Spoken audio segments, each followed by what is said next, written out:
हैं, exercise 2D को solve करने जा रहे हैं। तो एक्सरसाइज 2D को सॉल्व करने से पहले आप लोगों को बाइनरी रिलेशन क्या होता है यह जानना चाहिए, इन्वर्स रिलेशन क्या होता है यह भी जानना चाहिए, रिलेशन कितने तरह का होता है इसकी भी जानकारी आपको होनी चाहिए, तभी आप एक्सरसाइज 2D को बना सकते हैं।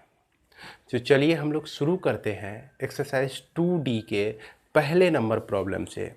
तो जैसा कि पहला नंबर एक्सरसाइज 2D में, और यह पता ही है यह RS अग्रवाल की बुक है आपका, और इस चैनल के माध्यम से RS अग्रवाल के बुक से ही पढ़ाई हो रही है, और इसमें NCERT बुक के भी क्वेश्चन को इंक्लूड किया गया है, सॉल्व किया जा रहा है। तो चलिए पहले हम लोग देख लेते हैं इसी बुक से एक्सरसाइज 2D को। तो 2D में सबसे पहला नंबर क्वेश्चन है, what do you mean by binary relation on the set ए। तो सेट ए पर बाइनरी रिलेशन क्या होता है इसके बारे में हमने पिछले वीडियो में बताया, उम्मीद है कि आपको याद होगा। ऐसे फिर भी हम बता देना चाहते हैं कि बाइनरी रिलेशन R जो होता है वो हमेशा सबसेट होता है A क्रॉस A का, जबकि रिलेशन के शुरुआती दौर में हम लोग पढ़े थे कि R जो रिलेशन होता है वह A क्रॉस B का सबसेट होता है, लेकिन जब यह R A क्रॉस A का सबसेट हो जाए, यानी कि दोनों सेट, डोमेन का जो सेट है और कोडोमेन का जो सेट है, दोनों सेट सेम हो जाए, तो उस कंडीशन में ये हमारा बाइनरी रिलेशन बनता है। उसके बाद इसी में कहता है कि डोमेन और रेंज क्या होता है और रिलेशन ऑन ए। तो जिस तरह से आप रिलेशन के डोमेन और रेंज का डेफिनेशन जो जान रहे हैं, सेम डेफिनेशन इसका भी होता है डोमेन और रेंज का। इसके बाद क्वेश्चन नंबर हम 2 को देख रहे हैं कि लेट ए इक्वल टू 2 3 5, है ना। क्वेश्चन नंबर 2 एक्सरसाइज आप बना रहे हैं, अभी 2D को बना रहे हैं। क्वेश्चन नंबर 2 में दिया गया है a इक्वल टू 2 3 और 5 दिया गया। उसके बाद इसमें रिलेशन में 2 3 एलिमेंट एक हैं, 2 5 हैं, उसके बाद 3 3 हैं और यह 3 5, ये सारे ऑर्डर्ड पेयर दिए गए हैं इस रिलेशन में। So that R is binary relation on A and find the domain and range. Binary relation है ए में और इसका डोमेन और रेंज भी निकालना है। अब देखिए बच्चों कि अगर हम ए क्रॉस ए को निकालें तो निश्चित रूप से यह आपका 2 2 है ना, 2 3 2 5, फिर उसके बाद 3 2 3 3 और 3 5, उसके बाद 5 2 और 5 3 और 5 5, ये सारे ऑर्डर्ड पेयर एलिमेंट जो होते हैं यह A क्रॉस A का होता है। अब हम देख रहे हैं कि 2 3 भी इसमें एग्जिस्ट कर रहा है और 2 5 भी आप देख सकते हैं इसी में है, और 3 3 भी आपका इसी में है, और 3 5 भी आपका इसी में है। तो यानी कि यह जो है R सबसेट हो गया A क्रॉस A का। तो निश्चित रूप से हम लोग क्या कह सकते हैं कि R is binary relation on A में बाइनरी रिलेशन है। इसके बाद हम लोग को इसको निकालना है, डोमेन निकालना है। तो जैसा कि रिलेशन में आप जान रहे हैं कि डोमेन जो होता है first coordinate of the each element या ईच ऑर्डर्ड पेयर। तो ईच ऑर्डर्ड पेयर का फर्स्ट एलिमेंट देखिए 2 2 3 3, 2 रिपीट है और 3 भी रिपीट है, तो हम क्या लेंगे 2 और 3 ले लेंगे। और इसमें जो है रेंज हमको लिखना है R का, तो रेंज में 3 5 3 5 रिपीट है, तो सिर्फ 3 5 ये एलिमेंट आ जाएगा। इस तरह से हम लोग क्वेश्चन 2 को सॉल्व कर सकते हैं। बहुत ही आसान ये है आपका चैप्टर। उसके बाद क्वेश्चन नंबर 3 में हम लोग चलते हैं। 3 में जैसा कि आपको कहा जा रहा है कि लेट ए इक्वल टू, ए आपका दिया गया है 0 1 2 3 4 5 6 और 7 और यह 8 दिया गया है। और यहाँ जो रिलेशन को डिफाइन किया गया किस तरह से, ये ordered pair of a b such that a B belongs to a and 2a plus 3b equal to 12, इस तरह से दिया गया। यहाँ कह रहा है कि express R as a set of ordered pair. इस R में जो है कौन कौन से एलिमेंट आएंगे इस पे हमको पहले विचार करना है, यानी कि रोस्टर फॉर्म में इसको लिखना है। फिर इसके बाद आपको इसका डोमेन और रेंज भी ज्ञात करना है। तो चलिए हम लोग देखते हैं ये किस तरह से बना सकते हैं। अब यहाँ पर देखिए, ए जो हमारा एलिमेंट है, सॉरी ए का जो भी एलिमेंट है वो कहाँ से लिया जा रहा है, इस सेट से लिया जा रहा है। ये 0 1 2 3 4 5 6 7 8 से ना ज़्यादा हो सकता है और 8 से ना कम हो, 0 से ना कम हो सकता है। उसके बाद 7 और 8 के बीच जो भी नंबर है वो भी नहीं हो सकते हैं। जो इसमें मेंबर दिया गया है उसी को सेलेक्ट करके ये इस रिलेशन को सेटिस्फाई कराना है हमको। अब देखिए दो हम टर्म उठाते हैं।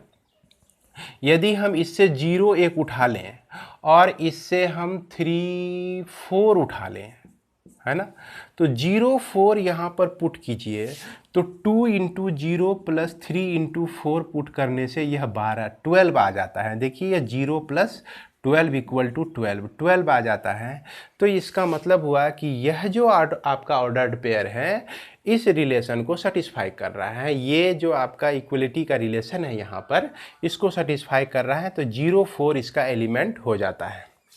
अब यदि हम ऐसा करें कि अगर हम इसमें से अपने मन से कोई भी एलिमेंट ले लें, जैसे मान लीजिए कि हम चाह रहे हैं कि इसमें ले लें 1 2 को ले लें। अब 1 2 इसका एलिमेंट है कि नहीं, इसको कैसे पता लगाएंगे? तो इसको पता लगाने के लिए चलिए इस पे a के जगह पे 1 रखिए तो 2 इंटू 1 और 3 इंटू b के जगह पे हम 2 रख देते हैं। तो यह 2 प्लस 6 8 होता है आपका। 8 जो है 12 के क्या बराबर है? नहीं है बराबर। तो इसलिए यह जो सिलेक्शन आप किए 1 2 का, यह इस रिलेशन का एलिमेंट नहीं होगा। इसलिए हम यहाँ पर इसको बच्चों मिटा देते हैं। आपको समझने के लिए हमने इसको लिखा। तो अब ऐसे पेयर को लेना है जो कि इस रिलेशन को सेटिस्फाई करता हो। तो ए के लिए चलिए हम लोग ले लेते हैं 3 और बी के लिए ले लेते हैं हम लोग 2। तो 3 2 जा 6 और 3 2 जा 6, तो ये 6 आता है जिसके चलते यह रिलेशन सेटिस्फाई होता है। उसके बाद ए के लिए हम ले लेते हैं 6 और बी के लिए ले लेते हैं 0। तो इस तरह से इसमें सिर्फ 3 ही ऑर्डर्ड पेयर हमको मिलते हैं जो इस इक्वेशन को सेटिस्फाई करता है। तो इस तरह से इस R के मेंबर्स कौन कौन हो गए? ये सारे मेंबर्स हो गए R के।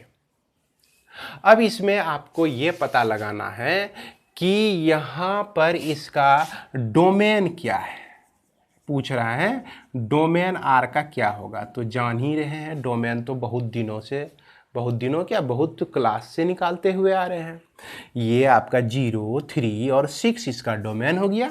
0 3 6 डोमेन का एलिमेंट हो गया और यह रेंज का जो एलिमेंट हो गया R के लिए, तो यह आपका हो गया 4 2 और 0, यानी कि 0 2 और यह 4। इस तरह से आप लिख सकते हैं इसको।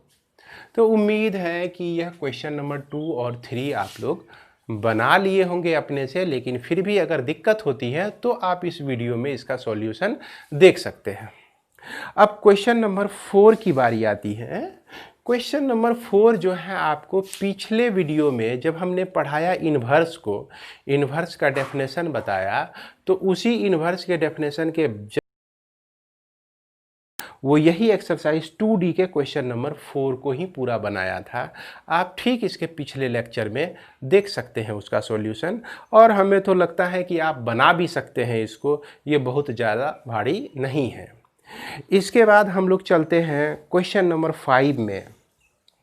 क्वेश्चन नंबर 5 को डिस्कस करने से पहले मैं आप लोगों को यह कहना चाहूँगा कि आप लोग इसको उतार लीजिए, अपनी कॉपी में ज़रूर लिख लें। और दूसरी बात ये कहना चाहूँगा कि पिछले वीडियो में आप लोगों को बताया गया है कि रिलेशन कितने तरह का होता है ना। बाइनरी रिलेशन जैसे हम शुरू किए थे उसमें हम लोग 3 रिलेशन पहले पढ़े, आइडेंटिटी रिलेशन, यूनिवर्सल रिलेशन और इम्पटी रिलेशन, जिसको हम लोग वॉइड रिलेशन भी कहते हैं।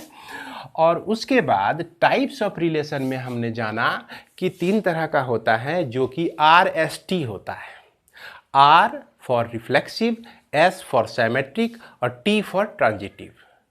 तो अब यदि कोई भी रिलेशन RST हो तो वो इक्विवेलेंस रिलेशन होते हैं, यानी कि रिफ्लेक्सिव हो और सिमेट्रिक हो और ट्रांजिटिव भी हो तो वो किस तरह का रिलेशन होता है, इक्विवेलेंस रिलेशन होता है। अब उसी टाइप का ये प्रॉब्लम है आपका। क्वेश्चन नंबर 5 को आप ध्यान से देखिए, exercise 2D RS Agarwal question number 5। What is an equivalence relation. Equivalence relation क्या होता है? तो बच्चों, इक्विवेलेंस रिलेशन अभी जस्ट बताया आपको कि the relation which is reflexive, symmetric and transitive is called equivalence relation. उसके बाद कहता है कि so that the relation similarity on the set S of all triangles in a plane is an equivalence relation. तो यहाँ पर आपको क्या दिया गया है, एक सेट एस दिया गया है, इसमें जितने भी ट्रायंगल का कलेक्शन हम लोग लेते हैं, है ना, और यह सभी ट्रायंगल जो है, यह सभी ट्रायंगल 1 और ट्रायंगल 2 बिलोंग्स टू एस, एक प्लेन पर एग्जिस्ट करता है ये ट्रायंगल। और इसकी क्या विशेषता है कि ट्रायंगल 1 सिमिलर टू ट्रायंगल 2 है, और यह जो रिलेशन है आपका किस पे, ऑन एस, एस पे जो यह रिलेशन है, ये किस तरह का रिलेशन है, इक्विवेलेंस रिलेशन है, इक्विवेलेंस रिलेशन है। यह आपको प्रूफ करना है। तो प्रूफ करने के लिए हम क्या जानते हैं कि सबसे पहले हम दिखा दें रिफ्लेक्सिव, फिर सिमेट्रिक, फिर ट्रांजिटिव। तो सबसे पहले हम लोग देखते हैं कि रिफ्लेक्सिविटी है कि नहीं इसमें, रिफ्लेक्सिविटी को चेक करते हैं। तो यहाँ पर मान लेते हैं कि ट्रायंगल और यह 2 ट्रायंगल है ना, दोनों ट्रायंगल एलिमेंट हैं किसका, इस रिलेशन R का है। या तो ट्रायंगल 1 मानिए, यह भी ट्रायंगल 1 मानिए, दोनों ट्रायंगल सेम ही होगा। उसके बाद इसको हम क्या लिख सकते हैं, triangle 1 similar to triangle 1, triangle 1 जो है सिमिलर टू ट्रायंगल 1।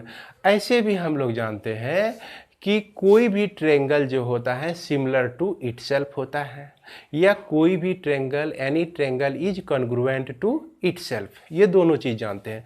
तो यहाँ पर इसको और सपोर्ट के लिए आप लिख सकते हैं कि since any triangle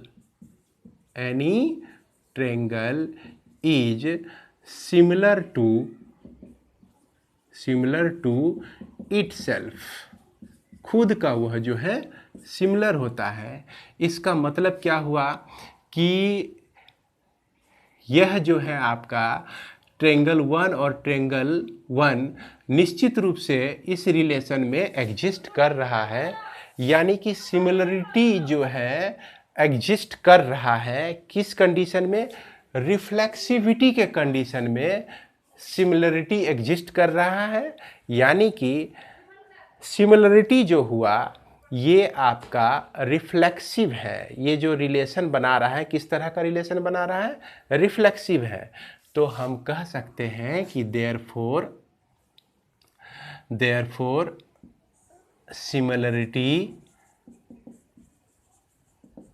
similarity is reflexive relation. कैसा रिलेशन हो गया, रिफ्लेक्सिव रिलेशन हो गया। उसके बाद दूसरा हम लोग जानते हैं सिमेट्रिक। सिमेट्रिक हमको प्रूव करना है। तो इसमें मान लेते हैं कि ट्रायंगल 1 और ट्रायंगल 2 जो है इस रिलेशन R का एलिमेंट है। अगर यह आर का एलिमेंट है तो कह रहा है कि ट्रेंगल 1 और ट्रेंगल 2 जो क्या होगा, सिमिलर हो जाएगा। क्यों? क्योंकि यह जो रिलेशन हम लोग बना रहे हैं, किस तरह का रिलेशन बना रहे हैं, सिमिलरिटी का रिलेशन है यहाँ पे, तो निश्चित रूप से सिमिलर होगा। अगर ट्रेंगल 1 ट्रेंगल 2 के सिमिलर है तो निश्चित रूप से ट्रेंगल 2 भी जो है सिमिलर हो जाएगा ट्रेंगल 1 के। तो अब ये क्या दे रहा है, ये दे रहा है कि ट्रेंगल 2 कोमा ट्रेंगल 1 जो है यह एलिमेंट हो जाएगा आर का। तो देखिए यहाँ पर यह कंडीशन सिमेट्रिक कंडीशन फुलफिल कर रहा है कि अगर A B belongs to R हो, और इससे हमको क्या मिलता है, b a belongs to R मिलता है for all a B belongs to S, है ना। इस रिलेशन को यह फुलफिल कर रहा है, इस डेफिनेशन को यह फुलफिल कर रहा है। कौन कर रहा है? यह रिलेशन सिमिलरिटी जो है इस डेफिनेशन को फुलफिल कर रहा है, सिमेट्रिक के डेफिनेशन को। तो इसलिए हम यहाँ पे लिख सकते हैं therefore similarity is symmetric relation. Similarity जो हो जाएगा किस तरह का रिलेशन हो जाएगा, सिमेट्रिक रिलेशन हो जाएगा, है ना। और यह सिमिलरिटी कहाँ पे बन रहा है, आपका किसी प्लेन में ट्रेंगलों के बीच हो रहा है। इसके बाद हम लोग देखते हैं दो चीज़ हम देखेंगे, रिफ्लेक्टिव और सिमेट्रिक। इसको बच्चों आप लोग लिख लीजिए, इसको फिर से आगे बढ़ाते हैं और हम लोग देखते हैं आगे ट्रांजिटिविटी देखते हैं, है ना।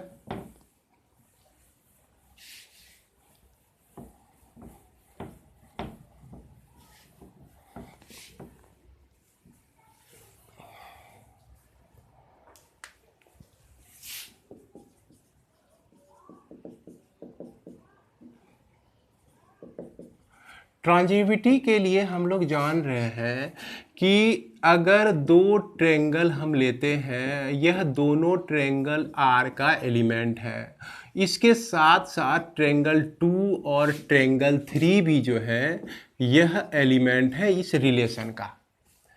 तो रिलेशन के एलिमेंट तभी होगा जब ट्रेंगल 1 जो है सिमिलर होगा ट्रेंगल 2 का, उसके बाद ट्रेंगल 2 जो है सिमिलर हो जाएगा ट्रेंगल 3 का, है ना।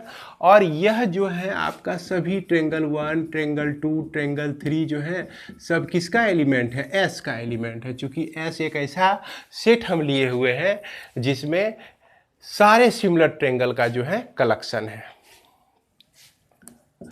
तो अब यहाँ पर एनालिसिस कीजिए कि ट्रेंगल 1 सिमिलर है ट्रेंगल 2 का और 2 है 3 का, तो निश्चित रूप से हम कह सकते हैं कि नहीं 1 जो है 3 का सिमिलर हो जाएगा। तो इसको क्या लिखते हैं, which implies that triangle 1 similar to triangle 3। इसका मतलब हुआ कि ट्रेंगल 1 और ट्रेंगल 3 जो दोनों सिमिलर हुआ, जब सिमिलर हुआ तो निश्चित रूप से यह आर का एलिमेंट होगा ही। अब जैसा कि ट्रांजिटिविटी का डेफिनेशन है हमारा, ट्रांजिटिविटी का डेफिनेशन में क्या कहता है कि अगर A B belongs to R है, B C belongs to R है, तो इससे हमको A C belongs to R मिलता है for A B C belongs to any set A, कोई भी सेट ए में बिलोंग कर रहा हो। यही डेफिनेशन को यह भी फुलफिल कर रहा है। ट्रांजिटिविटी रिलेशन यहाँ पर क्या हो रहा है, पूरा हो रहा है। इस तरह से हम क्या कह सकते हैं कि द रिलेशन, है ना, कौन सा रिलेशन, सिमिलरिटी इज ट्रांजिटिव। यह भी आपका ट्रांजिटिव हो गया। अब यहाँ पर हम देख रहे हैं कि यह रिलेशन जो है रिफ्लेक्सिव भी है, सिमेट्रिक भी है और ट्रांजिटिव भी है। तो निश्चित रूप से R जो है, R is an equivalence relation, है ना। R कैसा रिलेशन हो जाएगा, इक्विवेलेंस रिलेशन हो जाएगा, since it is reflexive symmetric and transitive. तो बच्चों, आप लोग अब इस तरह के प्रॉब्लम को उम्मीद करते हैं कि बना लेंगे। और देखिए, आपके एग्जाम्पल में भी बहुत सारा इस तरह का प्रॉब्लम दिया गया है। तो निश्चित रूप से आप छोड़िए मत उसको, निश्चित रूप से एग्जाम्पल में जितने भी प्रॉब्लम दिए गए हैं उसके हर एक स्टेप को समझ के आप सॉल्व कीजिए। अगर कहीं समझने में दिक्कत होती है तो हमें कमेंट बॉक्स में ज़रूर लिखिए कि ये पेज का एग्जाम्पल नंबर ये मेरे समझ में नहीं आया। मैं कोशिश करूँगा कि अगर उसका वीडियो बना सकूं तो बना दूं, या नहीं तो कमेंट में ही आपका सॉल्यूशन का समाधान कर दूं। इसके बाद क्वेश्चन नंबर 7 जो 6 है आपका, क्वेश्चन नंबर 6, क्वेश्चन नंबर 6 का आंसर, क्वेश्चन नंबर 6 को पूरी तरह से सॉल्व किया गया है इसके ठीक पहले वाले वीडियो में, है ना। तो इसके पिछले लेक्चर को आप देख सकते हैं जहां पे हम लोग पढ़े हैं बाइनरी रिलेशंस को पढ़ना शुरू किए हैं, उसी में आपका इस क्वेश्चन नंबर 6 का भी सॉल्यूशन मिल जाएगा। अब हम लोग चलते हैं क्वेश्चन नंबर 7 में चलते हैं और क्वेश्चन नंबर 7 को देखते हैं कि इसे किस तरह से बना सकते हैं। तो इसे बच्चों आप लोग अपनी कॉपी में ज़रूर लिख लेंगे।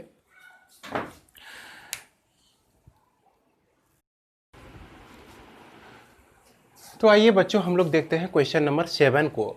तो क्वेश्चन नंबर 7 में देखिए आपको ए दिया गया है जिसमें 3 एलिमेंट है, 1, 2 और 3 एलिमेंट है, और आर जो है आपका इस तरह का रिलेशन दिया गया है। ए बी जो ऑर्डर्ड पेयर बन रहा है, ए बी आपका कहाँ से लिया गया है, इसी सेट ए से लिया गया है। तो बाइनरी रिलेशन बन रहा है यहाँ पे, और ए स्क्वायर माइनस बी स्क्वायर का मॉड लेस देन और इक्वल टू 5।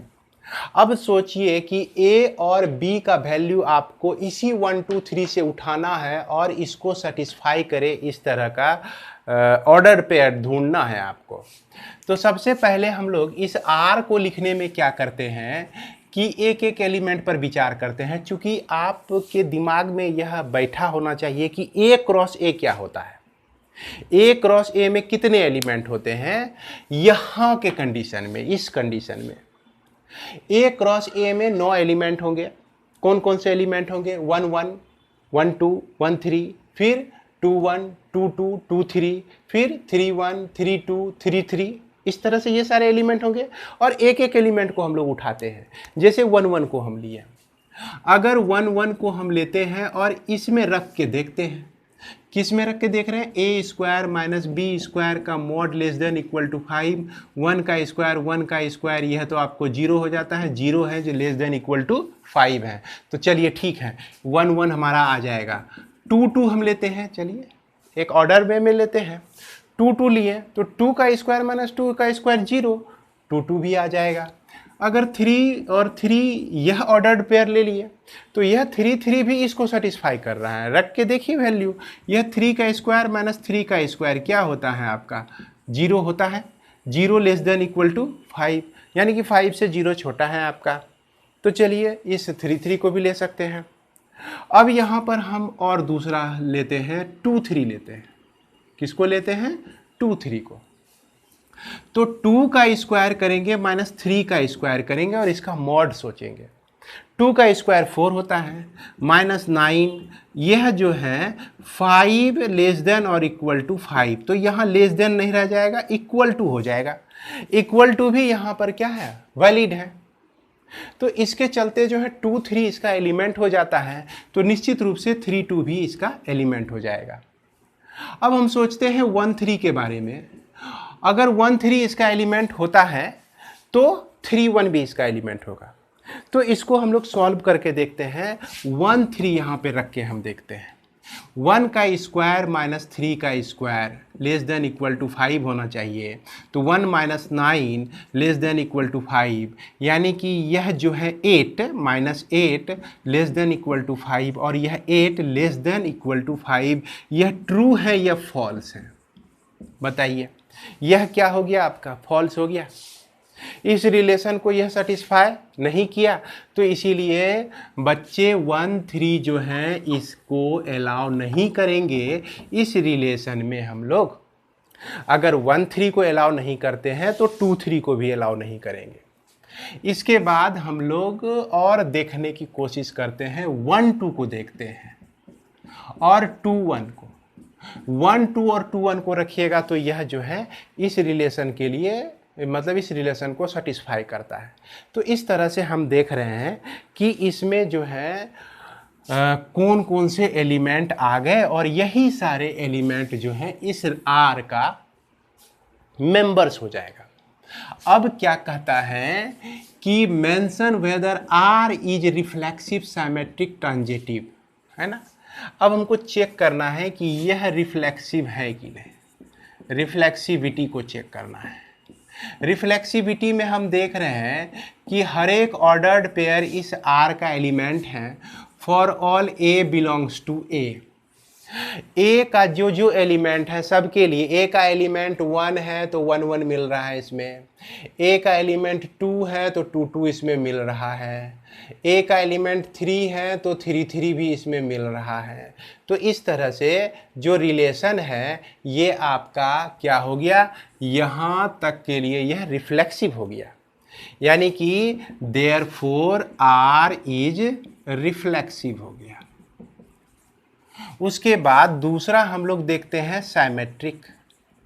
साइमेट्रिक हम लोग अगर 1 1 का साइमेट्रिक हम निकालें, पिछले वीडियो में हमने बताया 1 1 साइमेट्रिक है, 2 2 साइमेट्रिक है, 3 3 भी साइमेट्रिक है। क्यों भाई, क्यों है 3 3 साइमेट्रिक? क्योंकि 3 3 लिखते हैं, अगर 1 1 हम आर का एलिमेंट कहते हैं तो इस 1 1 को भी आर का एलिमेंट कह सकते हैं। क्या होता है कि साइमेट्रिक के लिए अगर ए बी एलिमेंट आर होता है तो इसमें बी ए भी एलिमेंट आर का होना चाहिए, यही कह रहा है। अब देखिए कि यह 1 जो है यहाँ, ये वह जो बी के स्थान पर है तो बी आ जाता है पहले स्थान पर, और ए जो पहले स्थान पर है ये दूसरे स्थान पे चला जाता है। तो वो चीज़ तो हम यहाँ कंसीडर कर सकते हैं कि मान लीजिए ये जो 1 था ये यहाँ पहले आ गया और ये जो पहले था यहाँ पे n वो चला गया बाद में, तो बन गया ए बी और बी ए बन गया। तो इसलिए हम लोग हमेशा 1 1 2 2 जितने भी आपका सिमेट्रिक एलिमेंट हैं, है ना, सॉरी माफ़ करेंगे, रिफ्लेक्सिव में जितने भी एलिमेंट आते हैं वो सिमेट्रिक भी होते हैं और ट्रांजिटिव भी होते हैं। इसको अगर आप डिटेल में समझना चाहते हैं तो पिछले वीडियो को आप देख सकते हैं, इस वीडियो के डिस्क्रिप्शन में भी आपको यह लिंक मिल जाएगा। तो सिमेट्रिक के लिए हम देखते हैं कि अगर 2 3 बिलोंग कर रहा है इसमें तो 3 2 भी इसमें बिलोंग कर रहा है, अगर 1 2 इसमें बिलोंग कर रहा है तो इसमें 2 1 भी बिलोंग कर रहा है। तो इसलिए हम कह सकते हैं कि if A B belongs to R implies that B A also belongs to R for all A B belongs to, यह जो सेट दिया गया है A के लिए, तो इस तरह से यह क्या हो गया, सिमेट्रिक हो गया। Therefore R is symmetric relation. अब हमको देखना है ट्रांजिटिविटी देखना है। तो ट्रांजिटिविटी में तो समझ ही रहे हैं, ए बी और बी सी हो तो ए सी हमको उसका एलिमेंट चाहिए। अब इसी पे देखिए बच्चों, यह ट्रांजिटिव है कि नहीं है इस पे हम लोग विचार करते हैं। 2 3 इसमें है और 3 2 है, मतलब कि पहला दूसरा और दूसरा एलिमेंट फिर तीसरा एलिमेंट, तो इसके चलते हमको 2 2 मिलता है, 2 2 आपको इसमें मिल जाता है। इसके बाद हम देखते हैं कि 3 2 इसका एलिमेंट है, 3 2 इसका एलिमेंट है और 2 1 इसका एलिमेंट है। Here 3 2 belongs to R and 2 1 belongs to R में बिलोंग करता है, लेकिन विच इम्प्लाइज दैट क्या है कि 3 1 जो है यह जो एलिमेंट है बिलोंग नहीं करता है R में। चूँकि इससे जो है हमको क्या मिलता है, 3 1 मिलता है, 2 2 यहाँ से एलिमिनेट हो जाता है, तो 3 1 इसमें है ही नहीं। अगर रिफ्लेक्सिव के नियम को एक भी एलिमेंट फॉलो नहीं करता है, एटलीस्ट एक एग्जाम्पल जो कि फॉल्स हो जाए, तो इस कंडीशन में सारा सेट जो होता है वो आपका ट्रांजिटिव नहीं होता है। इसलिए हम यहाँ पर कहेंगे कि it is not transitive relation, यह ट्रांजिटिव रिलेशन नहीं है। रिफ्लेक्सिव है, सिमेट्रिक है, लेकिन ट्रांजिटिव नहीं है। तो इसके बाद हम लोग क्वेश्चन नंबर 8 को देखेंगे। तो चलिए बच्चों, आप लोग इसको लिख लीजिए। क्वेश्चन नंबर 8 बनाने से पहले इसे आप अपनी कॉपी में अवश्य लिख लें।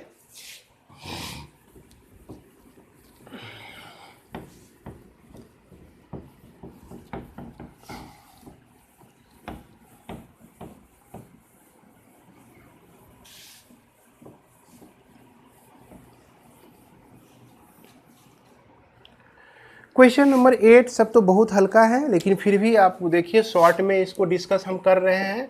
यह R जो है आपका ए बी ऑर्डर्ड पेयर है, और इसमें a B belongs to Z दिया गया है, और यह कह रहा है कि B equal to 2a minus 4 है, और एक एलिमेंट दिया गया है a माइनस 2 जो कि R का एलिमेंट है, और यह 4 और b स्क्वायर भी R का एलिमेंट है।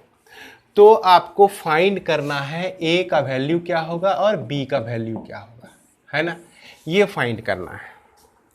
तो इसको सॉल्व करने के लिए, क्योंकि ये दे दिया है कि यह जो R है आपका इसी का एलिमेंट है, यह B भी जो है, यह जो आपका एलिमेंट है 4b स्क्वायर, वो इसी का एलिमेंट है।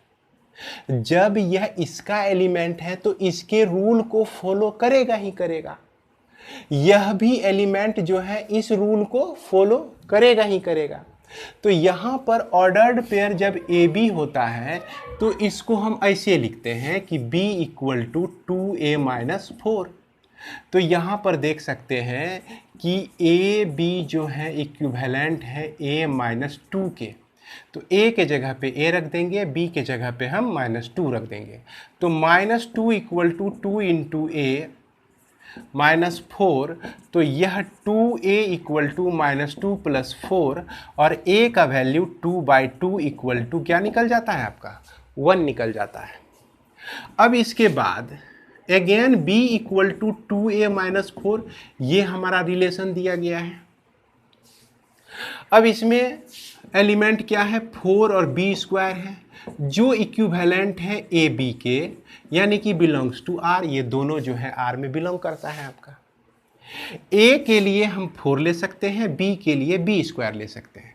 तो चलिए b के लिए हमने b स्क्वायर लिया, 2 इंटू ए के लिए हमने क्या लिया 4 लिया माइनस 4, तो b square equal to 8 minus 4, तो b स्क्वायर इक्वल टू 4, अब b equal to root under 4, तो यह हो जाता है प्लस माइनस 2 हो जाता है। लेकिन आपके बुक में जो आंसर दिया गया है वह 4 दिया गया है, सिर्फ क्या दिया गया है 4 दिया गया है। तो संभवतः या तो आंसर गलत दिया गया है, या तो यह प्रॉब्लम में थोड़ी सी गलती की गई है। यहाँ पर आपका सिर्फ 4 और b होता तो हमारा आंसर सही आ जाता। अगर 4b स्क्वायर यहाँ रहने देते हैं हम, तो आंसर हमारा ये आता है। तो उम्मीद है कि आप क्वेश्चन नंबर 8 को समझ गए होंगे, इसका सॉल्यूशन ठीक तरह से समझ गए होंगे। उसके बाद हम लोग देखते हैं क्वेश्चन नंबर 9। तो आइए बच्चों, हम लोग अब क्वेश्चन नंबर 9 को देखते हैं कि क्वेश्चन नंबर 9 में दिया गया है let R be a relation on Z। Z तो आप समझ रहे हैं कि Z जो है आपका इंटीजर है, defined by x y belonging to R। X y जो है रिलेशन R में बिलोंग कर रहा है, और implied by x square plus y square equal to 9। तो इसमें एक्स वाई जो है बिलोंग कर रहा है R में, implies and implied by x square plus y square equal to 9। ये क्वेश्चन नंबर आपका है 9 नंबर। तो इसका मतलब तो आप समझ ही रहे हैं कि अगर ये चीज़ है तो इस चीज़ के होने से है, अगर ये चीज़ है तो निश्चित रूप से ये आपका रिजल्ट है ही। तो यानी कि यह जो है दोनों तरफ से ट्रू है, इसका मतलब यही हो जाता है। फिर क्या कहता है कि write R as the set of ordered pair, और यहाँ पर x और y जो है आपका क्या है कि z, कौन सा एलिमेंट है, z है, इंटीजर है। तो अब इंटीजर में हमको सिलेक्शन करना है, 0 1 2 3 ये सब इंटीजर होते हैं, -1 -2 -3 ये सारे इंटीजर आपका होता है। इसमें हमको उसी सब चीज़ को सेलेक्ट करना है जो इसको सेटिस्फाई करता हो। तो बच्चों अगर x का वैल्यू आप 3 लेते हैं और y का वैल्यू 0 लेते हैं तो इस इक्वेशन को सेटिस्फाई करता है। अगर आप 0 3 भी ले लेते हैं तो भी हम देख सकते हैं कि इस रिलेशन को सेटिस्फाई कर रहा है। कैसे, 0 का स्क्वायर और 3 का स्क्वायर इक्वल टू 9। अगर आप 0 - 3 लेते हैं तो 0 - 3 भी इस रिलेशन को सेटिस्फाई करता है, यहाँ तक कि -3 और 0 भी इस रिलेशन को सेटिस्फाई करता है। तो इस तरह से हमने इस रिलेशन में आने वाले जितने भी एलिमेंट हैं सबको प्राप्त कर लिया। इसके बाद हमको ये पता लगाना है कि इसका डोमेन क्या है। तो डोमेन आप लोग जान ही रहे हैं कि डोमेन जो हम लोग लेते हैं किसको लेते हैं, पहले वाले एलिमेंट का कलेक्शन लेते हैं। तो पहला ये आपका 3 है, फिर उसके बाद इसमें 0 भी है, पहले स्थान पर इसमें -3 है। इस तरह से हम कह सकते हैं कि इसका डोमेन जो हो गया 3 0 और -3 हो जाता है। क्वेश्चन नंबर 10 भी उम्मीद है कि आप लोग बना ही लेंगे, फिर भी हम लोग देखते हैं, थोड़ा सा डिस्कस कर लेते हैं। Let a be the set of all 5 natural number and R be the relation on a defined by x y belongs to R implies and implied by x less than और equal to y. तो इसमें जो आपका set दिया गया है ए, ये जो है फर्स्ट 5 नेचुरल नंबर दिया गया है। तो फर्स्ट 5 नेचुरल नंबर सेट ए में दिया गया है। इसके बाद इसमें जो रिलेशन हमारा डिफाइन है इसको हम लोग इस तरह से भी लिख सकते हैं बच्चों, बुक में किसी और तरह से दिया गया है, less than equal to y, इस तरह से भी लिख सकते हैं, या नहीं तो एक्स वाई जो है belonging to R implies and implied by x less than और इक्वल टू वाई, इस तरह से भी लिखेंगे। तो यह दोनों एक ही रिलेशन को डिफाइन करता है। अब इसमें से हमको सेलेक्ट करना है किसको, ये कंडीशन को सेटिस्फाई करना है। ऐसे तो आप इससे ए क्रॉस ए तो निकाल ही सकते हैं, ए क्रॉस ए आप निकालेंगे तो इसमें टोटल नंबर ऑफ एलिमेंट कितने हो जाएंगे, 25 हो जाएंगे। और वैसे ही एलिमेंट को हमको इसमें कलेक्ट करना है जिसमें पहला छोटा हो और दूसरा बड़ा हो। तो बच्चों ये इसके लिए जो एलिमेंट आ जाता है 1 2 1 3 बराबर भी हो, 1 1 1 2 1 3, देख रहे हैं x छोटा है y बड़ा है, फिर 1 4 1 5 इस तरह से आ जाता है। फिर हम 2 लेते हैं तो 2 2 ले सकते हैं, 2 3 ले सकते हैं, 2 4 ले सकते हैं और 2 5 तक ले सकते हैं। इसके बाद अगर 3 पहला एलिमेंट लेते हैं तो 3 3 ले सकते हैं, 3 4 ले सकते हैं, 3 5 ले सकते हैं। अगर 4 लेते हैं तो 4 4 4 5 ले सकते हैं। अगर 5 लेते हैं तो 5 5, इस तरह से हम कलेक्ट कर सकते हैं। इसमें हर एक एलिमेंट के लिए x जो है छोटा है आपका या तो बराबर है किसके, y के। अब ये हमको मिल गया सेट। अब इसमें आपको निकालना है डोमेन और रेंज निकालना है। Express R and R inverse भी आपको निकालना है। तो अब यह R हो गया, तो R इन्वर्स के लिए हम क्या करते हैं, सभी एलिमेंट को पलट देते हैं। मतलब कि इसके ऑर्डर्ड पेयर में हर एक एलिमेंट के एलिमेंट ऑफ ऑर्डर्ड पेयर में जो भी एलिमेंट हैं तो उसको हम लोग रिप्लेस कर देते हैं एक दूसरे से के रेस्पेक्ट में। तो ये आपका 2 1 हो जाता है, यह 1 3 हो जाता है, यह 4 1 हो जाता है, यह 5 1 हो जाता है और यह 2 2 हो जाता है, यह 3 2 हो जाता है, यह 2 4, उसके बाद 5 2, इस तरह से हम लोग सो ऑन ये एलिमेंट लिख सकते हैं। अब कहा जाए कि आर इन्वर्स को हम लोग किस तरह से डिफाइन करते हैं, तो आर इन्वर्स निश्चित रूप से आप देख रहे हैं कि एक्स वाई जो वाई जेड जो है आपका वाई एक्स एलिमेंट जो कि आर इन्वर्स का होता है, तो इस कंडीशन में हमको क्या प्राप्त होता है कि y less than equal to x. तो इस तरह से उल्टा है ना, इन्वर्स रिलेशन जो होता है ऑर्डर्ड पेयर को रिप्लेस करने से हम लोग इस तरह से प्राप्त कर सकते हैं। अब यदि इसमें कहा जाए कि इसमें डोमेन क्या है और रेंज क्या है, आर इन्वर्स का आपको डोमेन निकालना है, तो आर इन्वर्स का डोमेन जो हो जाएगा 1 2 3 4 5, यानी कि इसमें जो है आर इन्वर्स का डोमेन जो है हम लिख सकते हैं 1 2 3 4 और 5, ये सारे एलिमेंट डोमेन में आ जाएंगे।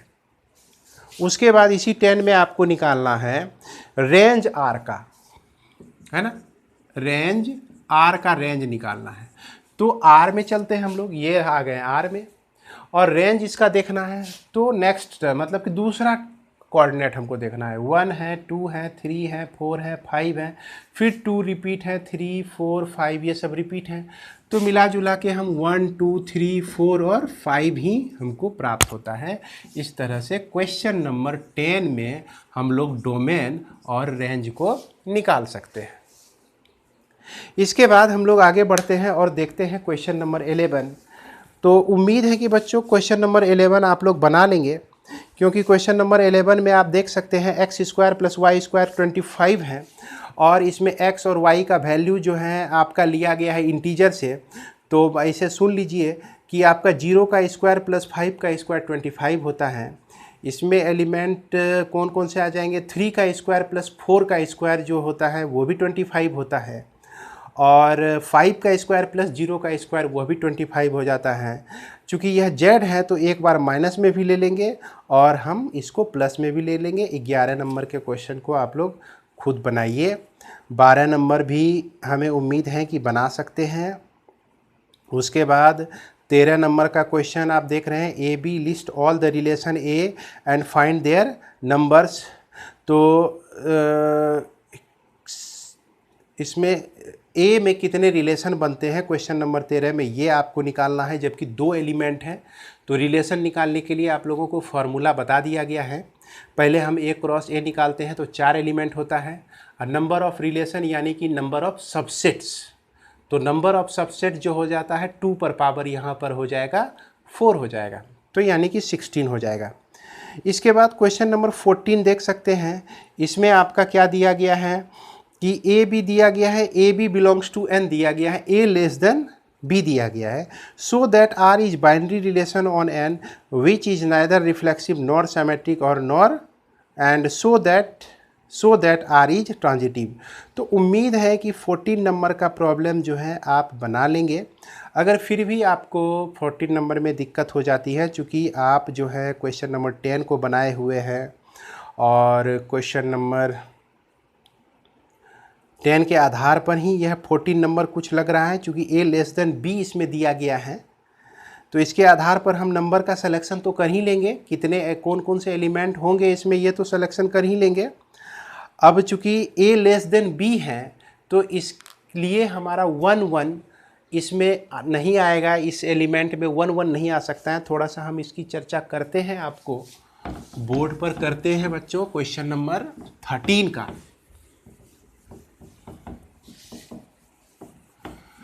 क्वेश्चन नंबर 13 में जो है एक्स वाई का कलेक्शन जो है आपका दिया गया है, एक्स वाई जो लिया गया है नेचुरल नंबर से एक्स लेस देन वाई दिया गया है।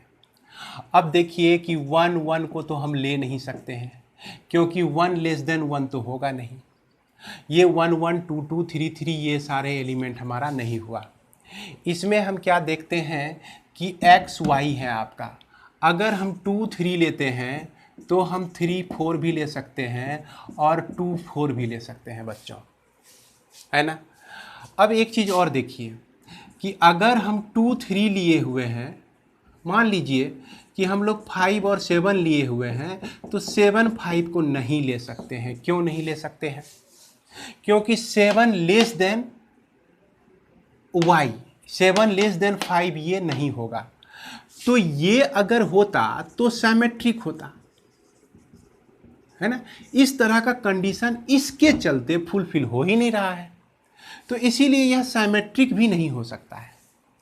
लेकिन यह ट्रांजिटिव इसलिए हो सकता है कि अगर 2 3 लेते हैं, 3 4 लेते हैं, तो भी इसके लिए यह ट्रू है, इस रिलेशन को सेटिस्फाई करता है, और 2 4 भी इस रिलेशन को सेटिस्फाई करता है। इसी तरह से मान लीजिए 1 2 लिए और 2 3 लिए और यह 1 3 लिए, तो इस तरह का एलिमेंट का कलेक्शन हम इस सेट में पाएंगे। किसके लिए? क्वेश्चन नंबर 13 में। तो इस तरह से यह जो है रिलेशन हमारा नहीं रिफ्लेक्सिव होगा, रिफ्लेक्सिव नहीं होगा, नॉट रिफ्लेक्सिव, रिफ्लेक्सिव क्योंकि 2 2 जो है इसमें बिलोंग नहीं कर रहा है। उसके बाद नॉट सिमेट्रिक, नॉट सिमेट्रिक इसलिए कर रहा है, लिख सकते हैं कि 2 3 तो बिलोंग कर रहा है इसमें, लेकिन 3 2 जो है आपका, लेकिन ये आपका 3 2 बिलोंग नहीं कर रहा है आर में। उसके बाद ट्रांजिटिव इसलिए हो जाता है कि for A B belongs to R and b C belongs to R, we must have a C belongs to R for all a B C belongs to N. Natural number के अंदर अगर A B C belong कर रहा है तो सबके लिए यह ट्रू होगा, इसीलिए यह जो रिलेशन हो जाएगा ट्रांजिटिव हो जाएगा, ट्रांजिटिव रिलेशन। तो मैं यह उम्मीद करता हूँ कि अब जो है आप लोग एक्सरसाइज 2D को पूरी तरह से सॉल्व कर सकेंगे। तो हाँ बच्चों, जो अगर आप एक्सरसाइज 2D को पूरी तरह से सॉल्व कर लेते हैं तो उस कमेंट बॉक्स में आप जाके एक कमेंट ज़रूर लिखिएगा, एक्सरसाइज 2D यस लिख दीजिएगा, तो मैं समझ जाऊंगा कि आप एक्सरसाइज 2D को पूरी तरह से बना लिए हैं और समझ गए हैं। अगर आप लिखते हैं कि एक्सरसाइज 2D नो लिखते हैं तो मैं समझूंगा कि आपको कुछ ना कुछ कन्फ्यूजन रह गया। तो कमेंट बॉक्स में लिखिएगा कि आपका क्या कन्फ्यूजन रह गया, मैं अगले वीडियो में और भी उसको क्लियर करने की कोशिश करूंगा।